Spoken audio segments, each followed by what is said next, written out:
A young man recently asked me about trucking.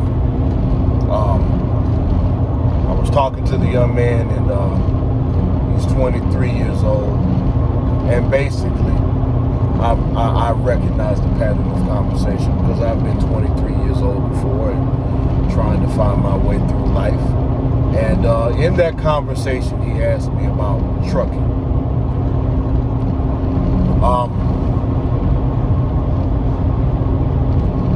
I've always, or you're going to hear me say a lot, that blue-collar work, because so many people don't want to do it, is valuable. But let's talk about value before I even go into the video on trucking. And no, I'm not an expert trucker, but I am a business education teacher, and I do help people find career paths for a living on a consistent basis by day. With that being said, understand this concept of value on the job market. I'm not talking about your value as a person. I tried to have this conversation with someone dear to me, but this person has no skills on paper. As a matter of fact, let's talk about what skills are. If you know how to cut hair in your backyard, I don't care how fresh the fades are, you don't possess that skill legally. You get certified to be a barber. Now you have a skill. Somebody can verify you took coursework which is held up to a certain standard. You took a certain amount of coursework and you learned from someone who's considered to be a professional. You may not like that, but the reality is there has to be a standard. And you have standards for other things in life. For example, you want a clean house, and it's going to be clean to a certain standard, hopefully. You want a vehicle that performs a certain way. You want clothes that fit a certain way. You may desire companionship of a certain fashion. Whatever the case is, people understand what standards are. But in the job market, you have to have verifiable credentials. I can see your credential.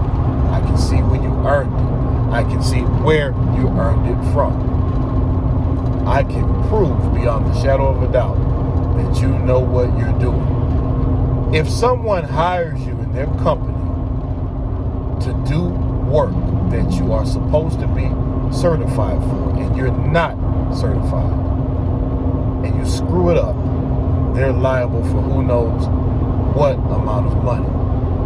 That's how these things work. One thing I dislike that has happened in school systems is these merit prizes just for showing up. You don't win just by showing up. You can't be successful by doing the bare minimum. If that's the case and there's no standards, no competition, and everybody's just entitled to something, what happens when people get entitled to something or they're given something? They don't appreciate it. They don't treat it well. Well, briefly to talk about trucking. Do you really want somebody out there driving an 18-wheeler who says, well, I can drive an 18-wheeler, and they haven't proved it, and they don't really have the skill to do so? Because if that 18-wheeler goes out of control, it's going to kill a lot of people and that driver, and depending on what the contents are, possibly cause more death and destruction in the process than if it's on a high-rise bridge on the interstate or something like that. Maybe do damage to the city or whatever type of environment is around. Do you really want a doctor who's not a doctor doing surgery on you? I think you get the point. Now, when it comes to skill and compensation, so I had a conversation with someone who was upset that they weren't making the type of money they want to make.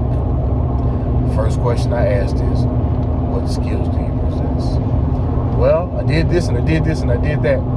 where did you get certified and what type of certifications or degrees or verifiable skills do you possess? Now, some of you may be thinking, well, first of all, there are skills that you can acquire that don't necessarily equate to a certification. For example, I know a couple of guys who are outstanding when it comes to lawn work and landscaping. But in that particular case, in that industry, your work speaks for itself. So you having a business or you having before and after photos and being able to market yourself matters there the most.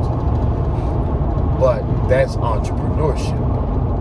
If we're talking about a job, learning how to use a weed eater and edge with the weed eater, I'm here to tell you everybody can't do it. I'm still learning. I'm mastering the art myself. I usually just go ahead and use an edger with wheels rather than the weed eater.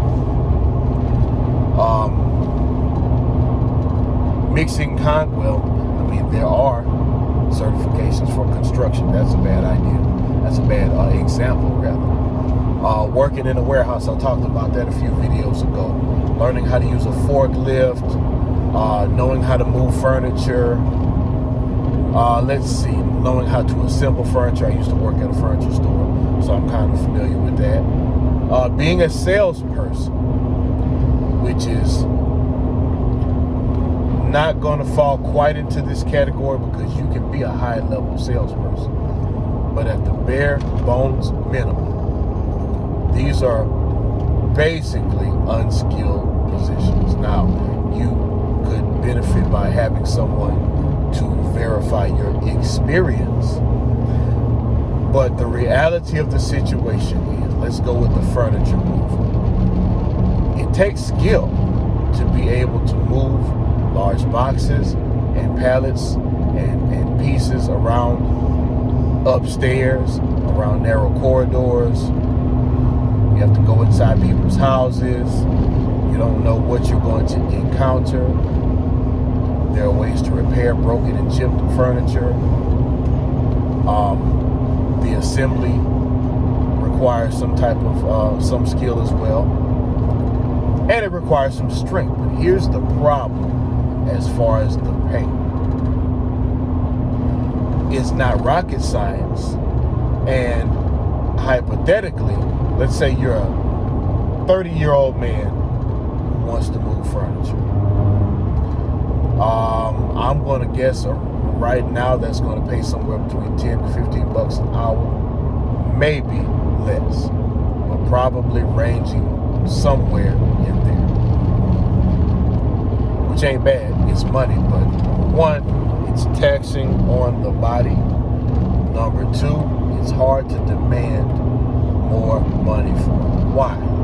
Well, here's why. Even though you've been doing this for 10 years or X amount of years at 30 years old, past 25, most men have entered their prime and start to go downhill physically. So I could take an 18 or 19-year-old kid who has a good attitude. His body's fresher than yours. He might be stronger than you. He probably can work faster than you. So you are replaceable. I know some people don't like to hear that. When I told this particular person that, hey, right now you don't have any skills and you need to get some skills, they immediately went emotional on me and said, so what are you saying? I'm not a good person, or I don't know anything, I'm just a nobody? No, but you need to get some verifiable skills. So I'm just nothing, huh? I had to stop that conversation because this person either doesn't get it or doesn't want to get it, which is fine, but ain't nobody gonna hire you just because. First of all, if you don't qualify for anything, when you go to the section on a job listing, if you don't qualify, you don't qualify. That's nobody's fault but yours if you're not qualified, because nothing's stopping you from getting qualified. And if there is something stopping you,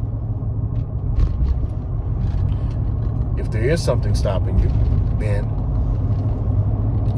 that is your job as an adult to remove that obstacle or overcome that barrier. Now, if your skills are easily replaceable, if I can teach somebody to do your job in the same day with no experience, why does that person need to pay you more? Well, I suppose if that person is indeed a nice person and you do good work and they're used to you, okay, you do have that possibly going for you. But there's no guarantee for that. Once you get whatever type of credentials you're pursuing, and you have to do your research, you can use the Bureau of Labor and Statistics to get a pretty good idea of what certain occupations pay. But you have to get skills so you can demand a certain salary. Once you get certain skills in whatever region you're in, you don't have to work for less than a certain amount, provided the work is available. You can also find out what parts of the country may pay more for that particular skill or trade. But until you do that,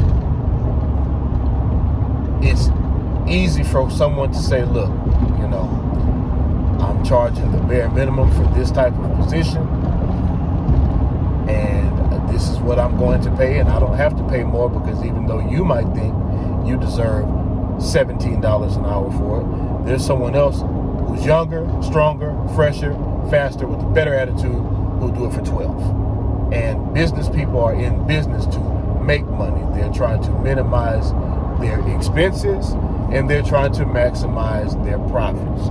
And if you were in business, you would do the same. Which brings me to my next point. These two gentlemen that I know who are expert at lawn care, I've tried to encourage them to start a business numerous times. It's not in everybody, I get it.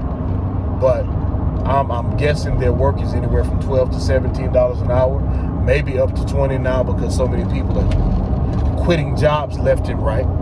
But if these gentlemen, because it's a pair of cousins, if they decided to start a lawn company, they would absolutely tear it up, because these guys can turn that weed eater sideways and edge like nobody's business.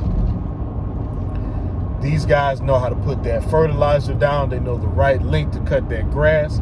They know how to make your front yard full of grass look like some green pillows, like you can just lay down and go to sleep on it. In that particular case, if you're willing to get licensed, bonded, and insured, and put yourself in position and market yourself, now you can demand much more than the minimum once you've proven yourself.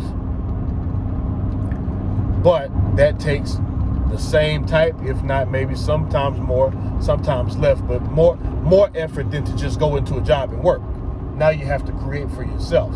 But if you do it, especially when it's a service that nobody wants to do, you have the world, or at least that market, at your feet, because you do the work. You can show, I can do this work. I know people don't want to do it, but my service is available. Somebody's going to pay you to do it. And guess what? If nobody pays you starting out because they haven't seen your work, do a couple of projects for free. Get your business. Make your business cards.